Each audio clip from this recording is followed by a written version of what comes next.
Hello friends, welcome to our channel. और आज हम बात करने वाले हैं फिलिप कार्बन ब्लैक के बारे में, जिसका मार्केट कैपिटल है 44.58 बिलियन का और आज इसकी क्लोजिंग हुआ है 237.50 पे। तो चलिए एक रिपोर्ट पे बात करते हैं जिसमें उन्होंने बताया था कि कार्बन ब्लैक जो इंडस्ट्री है उसकी आगे की आने वाली ग्रोथ के बारे में। तो उन्होंने बताया कि growth in the adoption of electric cars and self driving cars gives rise to lucrative opportunity. मतलब अभी जो बहुत सारी ऑटोमोटिव इंडस्ट्री भी फोकस कर रही है इलेक्ट्रॉनिक व्हीकल और सेल्फ ड्राइविंग कार्स के, और आने वाले सालों में ये कुछ मैन्युफैक्चर भी करेंगी। और इनको जो बेसिक सप्लाई लगता है रबर और टायर का, तो वो मिलता है हमें फिलिप कार्बन ब्लैक जैसी कंपनी की तरफ से। तो ये एक अपॉर्चुनिटी है इन कंपनीज़ के लिए आगे के आने वाले बिजनेस के लिए। तो देखिए अभी इनके हिसाब से ये जो वर्ल्ड मार्केट जो है वो एक्सपेक्टेड टू ग्रो बाय 4%। मतलब अभी भी यहाँ पे अगर एनुअल ग्रोथ अगर हम देखें तो ये 4% से भी और बढ़ने वाली हैं।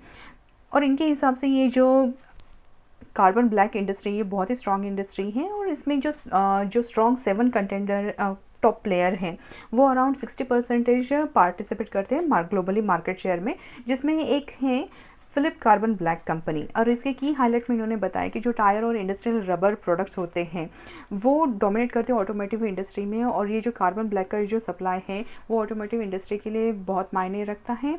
तो अगर यहाँ पे बहुत ज़्यादा इंडस्ट्री में रिसर्च एंड डेवलपमेंट होकर कुछ नया कर रहे हैं और उसकी डिमांड भी बहुत ज़्यादा है, तो उसका बेनिफिट भी मिलेगा कार्बन ब्लैक के इंडस्ट्रीज़ को। अब यहाँ पे एशिया पैसिफिक में जो डोमिनेट करती है ग्लोबली उसमें मोस्टली चाइना और इंडिया है। तो हमें ये जो इंडस्ट्री है इसको भी यहाँ पे बेनिफिट मिलेगा। अब जिस तरीके से टायर और इंडस्ट्रियल रबर प्रोडक्शन में डिमांड बढ़ती जा रही है, तो यहाँ उसके चलते हुए उन्होंने एक डेटा बताया है जिसमें उन्होंने कहा है कि 2019 में 255 मिलियन यूनिट्स का यहाँ पे प्रोडक्शन हुआ, जो कि 5% इंक्रीज़ था 2018 से। और इसके अलावा आने वाले सालों में ये अभी भी 2 से 3% का ग्रोथ एक्सपेक्ट कर रहे हैं, जो कि बहुत अच्छी बात है। अब ये टायर्स के अलावा कुछ और रबर प्रोडक्ट भी करते हैं, जिसमें आते हैं conveyor belts, gaskets, air spring grommet, vibration isolation devices and houses. तो ये सिर्फ रबर प्रोडक्ट नहीं है, तो इसमें ये जितने भी बेसिक मटेरियल उनको लगते हैं ऑटोमोटिव इंडस्ट्री में ये सारे इसमें इंक्लूड होती हैं। और फिलिप कार्बन ब्लैक जैसी कंपनी ये सिर्फ डोमेस्टिक बिजनेस नहीं करती है, तो इंडिया के बाहर भी एक्सपोर्ट करती है। तो ग्लोबली इनके बहुत सारे डिस्ट्रीब्यूटेड नेटवर्क हैं और इनके प्लांट्स भी हर जगह हैं। अब अगर हम बात करेंगे कि China to dominate the market in Asia Pacific, लेकिन अगर हम चाइना की बात करें तो ऑलरेडी वहाँ पे पोल्यूशन की वजह से इतनी बुरी हालत है कि बहुत सारी जो इंडस्ट्री है वो क्लोज होने के बेसिस पे है, और गवर्नमेंट उसको क्लोज करने पे भी तुली हुई है। तो अगर ऐसा कुछ होता है तो ये जो बेसिक मटेरियल का सप्लाई है वो आता है इंडिया की तरफ, और जितनी भी कार्बन इंडस्ट्री है उनको एक बेनिफिशियरी हो जाएगा, क्योंकि जो डिमांड है वो तो बढ़ ही रही है और वो सप्लाई देने के लिए इनको अपना प्रोडक्शन भी बढ़ाना पड़ेगा। तो आगे क्या आने वाली इनके लिए अपॉर्चुनिटी यही है कि अपना प्रोडक्शन बढ़ाएं। अगर प्रोडक्शन बढ़ता है तो इनके जो नेट सेल है वो भी बढ़ेंगे और प्रॉफिट मार्जिन भी बढ़ेगी। तो ये तो विन विन ही सिचुएशन है उनके लिए। अब इसके अलावा हम देखते हैं कि और एक रिपोर्ट आई है जिसमें उन्होंने बताया है कि Philip carbon black to scale up volume in global market. ये 23 अगस्त को न्यूज़ आई है, जिसमें उनके जो आरपी है संजीव गोयनका, इन्होंने बताया कि सब्सटैंशियली स्केलिंग अप वॉल्यूम जो इंटरनेशनल मार्केट में दिख रहे हैं, और ये विटनेस कर रही है हायर वॉल्यूम सेल्स एक्सपोर्ट में।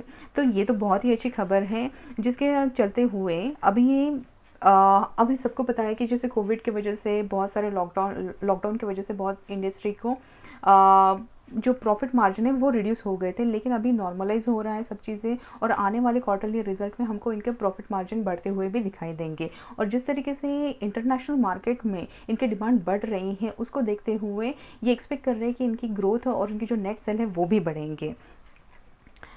अब अगर हम बात करते हैं कि इंटरनेशनल सेल, तो क्वार्टरली ये 34% से इनका वॉल्यूम बढ़ते हुए इनको दिख रहा है, और इनके जो कंपनी के फुटप्रिंट है वो 45 कंट्रीज़ में वाइड स्प्रेड है, जिनके इनके offices Belgium, China, south Korea, Japan, Germany, Vietnam और भी एक अदर कंट्रीज़ में हैं।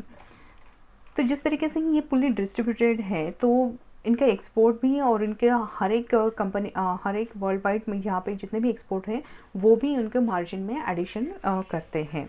जो ग्रीनफील्ड कैपेसिटी की अगर हम बात करें तो फिलिप कार्बन का ब्लैक कंपनी जो है वो प्रोड्यूस करती है around 6,03,000 tons of carbon black annually, और ये कमीशन करती है greenfield project about 1,50,000 tons per annum manufacture of various grades of carbon black and green flower plant spread over 60 acres of land in Tamil Nadu. तो तमिलनाडु में जो इनका प्रोजेक्ट है वो अराउंड 60 एकर्स में फैला हुआ है, और यहाँ की जो प्रोग्रेस है वो अभी 2023 में भी हमको अच्छे खासे बेनिफिट दिखाते हुए दिखाई देगा। इनकी जो कंपनी के जो 4 मेजर प्लांट है वो एक है दुर्गापुर वेस्ट बंगाल में, पलेज और मुंद्रा गुजरात में, कोची केरला में, और इनका research and development centre Asia and innovation centre in Europe ये भी है। तो इन सब बातों को नज़र देखते हुए इसके अलावा इनके पास 2 स्पेशलिटी ब्लैक लाइन्स भी हैं पलेज गुजरात में, जो कि प्रोडक्शन करते हैं wide range of speciality black grades totalling about 32,000 tons per annum to service the growing needs of its customer. मतलब ये सिर्फ टायर रबर इसमें ही ये डील नहीं करती, तो इसके अलावा ब्लैक कार्बन ब्लैक और स्पेशलिटी ब्लैक ग्रेड्स में भी डील करती हैं, और इन सब की जो स्ट्रॉन्ग डिमांड इनको दिखाई दे रही है, जो कि consumer goods, automobile, construction, electronic, health care and pharma industries will grow speciality black segment such as film, fibre, plastic, conductive, ink and coating among others. तो बहुत सारी चीज़ें हैं जहाँ पे इनको एक्सपोर्ट भी करना पड़ेगा, और बहुत सारी इंडस्ट्रीज़ भी हैं जो डिमांड कर रही हैं, तो इनका सप्लाई चेन भी बहुत अच्छा खासा आगे आने वाले सालों में बढ़ता हुआ नज़र आ रहा है। अगर इनका पोर्टफोलियो की बात करें तो इनका पोर्टफोलियो 35% टोटल सेल वॉल्यूम बढ़ रहे हैं।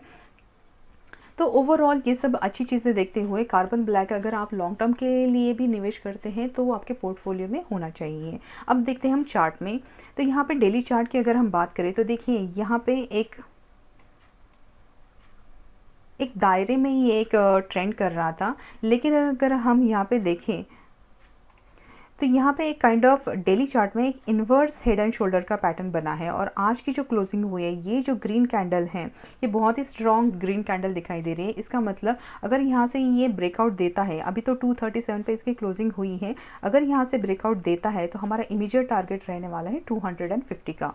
250 इसलिए क्योंकि देखिए यहाँ पे इसको थोड़े बहुत हर्डल्स नज़र आ रहे हैं, मतलब यहाँ पे जब भी जाएगा तो इसको यहाँ पे एक रेजिस्टेंस लेवल या फिर प्रॉफिट बुकिंग आ सकती है, तो यहाँ से ये थोड़ा बहुत नीचे आ सकता है, लेकिन अगर ये सस्टेन करता है यहाँ पे तो उसके बाद हमें नेक्स्ट जो टारगेट है वो आ रहा है अराउंड 277 का, क्योंकि यहाँ पे देखिए जब भी ये 277 के आसपास जाता है वहाँ पे प्रॉफिट बुकिंग आ जाती है ये, और ये जो स्टॉक है वो नीचे गिर जाता है। सेकेंड टाइम भी फिर से इसने यहाँ पे 277 पे के आसपास गया, लेकिन वहाँ पे फिर से प्रॉफिट बुकिंग या फिर रिवर्सल साइन की वजह से ये नीचे आ गया।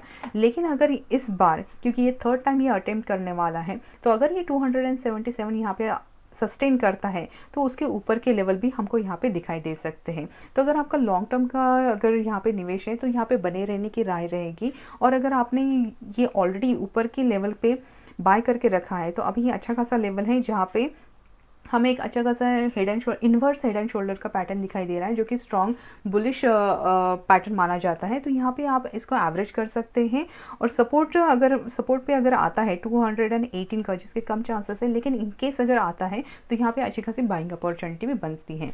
तो आई होप आपको ये वीडियो अच्छा लगा होगा। अगर अच्छा लगा तो please like, share and subscribe, और मिलते हैं अपने अगले वीडियो में। Thank you so much.